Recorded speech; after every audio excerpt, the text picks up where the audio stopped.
Bem-aventurados os que choram, porque serão consolados. Queridos companheiros de jornada em busca da vida interior e de travessia desse vale sombrio da pandemia que assola a humanidade nesses dias.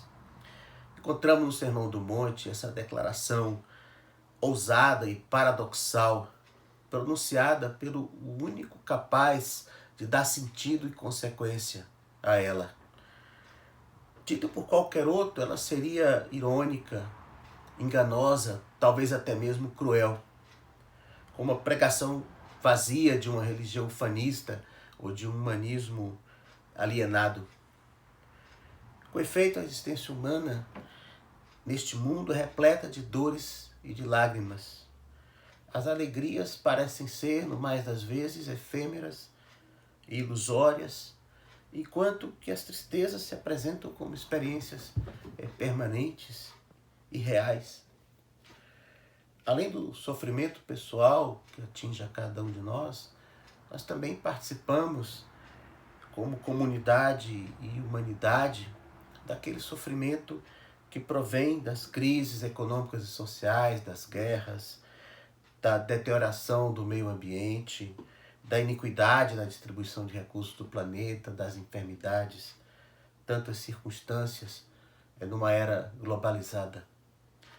Meus caros, é importante nesses dias nos lembrarmos que a bem-aventurança dos que choram, sua felicidade prometida por Jesus, é o consolo de Deus, a sua presença e companhia.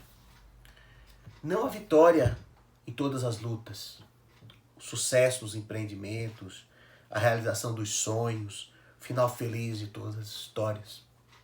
Não a eliminação de toda dor e sofrimento, não as compensações, recompensas, reconhecimento, nem mesmo o aperfeiçoamento pessoal.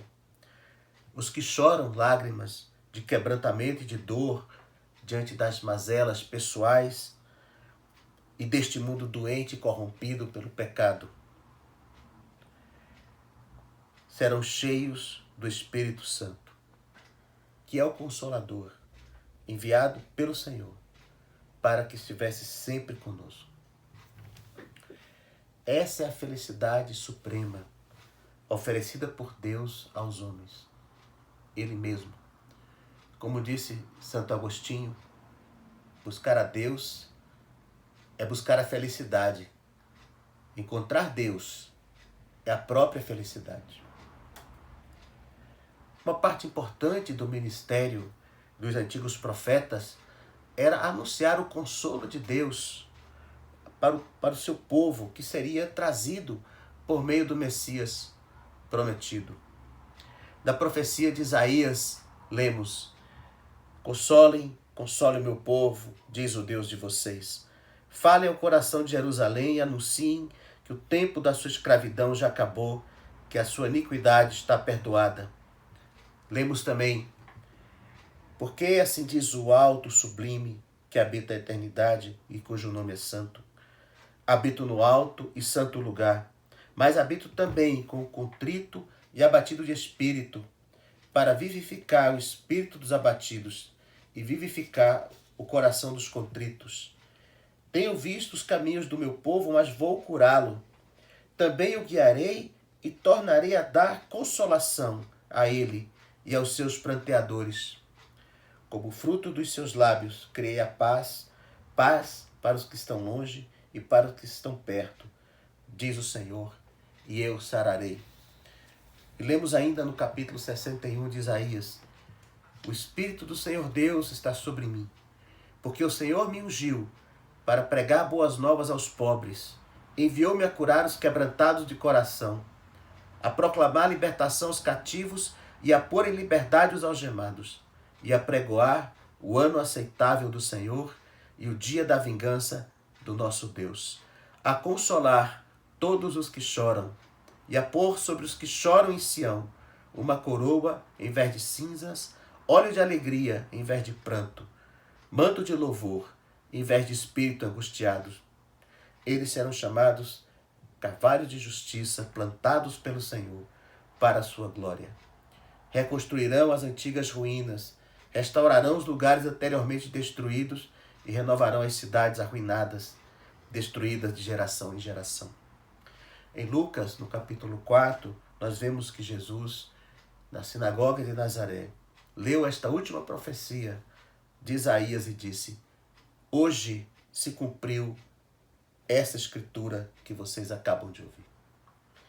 Desde então, o Filho do Homem tomou sobre si o ministério de anunciar boas novas aos pobres e abatidos, e na unção do Espírito Santo, consolar todos os que choram.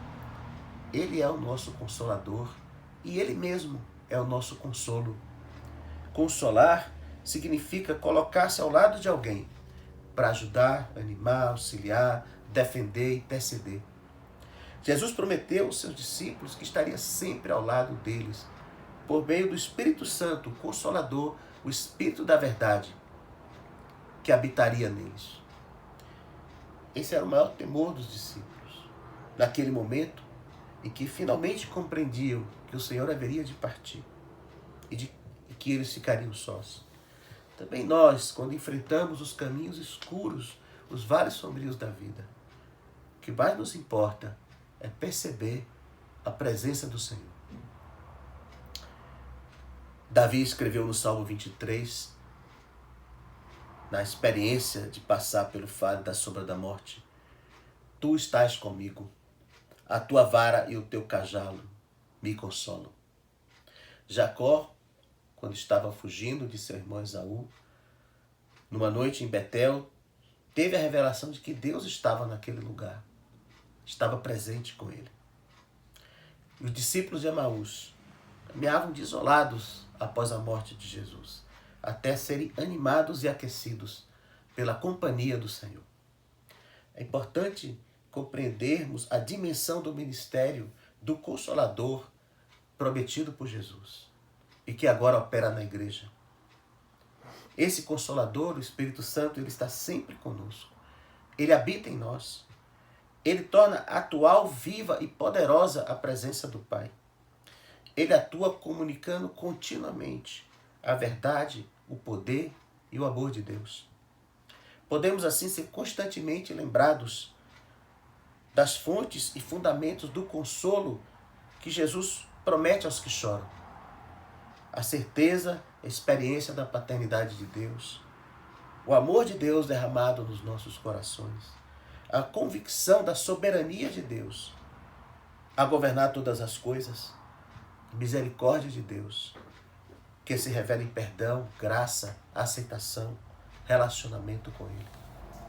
A bondade de Deus, que podemos perceber a cada instante em que vivemos. O propósito eterno de Deus, que não poderá ser frustrado nas vidas daqueles que o amam e o buscam. Finalmente, nós somos chamados na igreja para também exercermos esse ministério da consolação nas vidas dos irmãos e das pessoas, exortando e animando com as promessas e as certezas que nos trazem esperança e alegria. Nosso maior consolo está na esperança da vinda do Senhor, na nossa regeneração e na vida eterna com Ele, onde não existe a doença, nem a dor, nem a separação, nem o medo, mas o seu amor e a sua glória a todos envolverão. Identificamos uma profunda necessidade na igreja e nesta geração dessa experiência de consolo. Muitos choram lágrimas sem esperança, sofrem sem qualquer sentido ou promessa. Ansiedade, depressão, pânico, desespero são condições mais do que comuns nos nossos dias. As pessoas as enfrentam muitas vezes sem consciência de suas causas e sem expectativas de cura e de restauração. O sofrimento lhes parece inexplicável e invencível. Buscam paliativos, se entregam às trevas que as cercam. É extremamente necessário que possamos encontrar esse consolo em meio às nossas próprias lágrimas e compartilharmos isso com os demais. Consolar não envolve fazer promessas vazias ou dar explicações, nem mesmo trazer soluções imediatas, mas tão somente colocar-se ao lado dos que choram e trazer a essas pessoas a graça de Jesus, a presença do Espírito Santo e o amor do Pai, por meio do socorro, da oração, do companheirismo, do testemunho, do consolo que nós mesmos recebemos do Pai. Oferecermos aos que choram como os seus companheiros de jugo. Disse o apóstolo: chorai com os que choram. E disse Jesus: bem-aventurados, felizes os que choram, porque serão consolados. Irmãos queridos, que a graça do Senhor Jesus, a consolação do Espírito Santo e o amor de Deus nosso Pai seja com cada um de vocês todos esses dias, até a sua vinda. E nós dizemos com a igreja: venha, Senhor Jesus.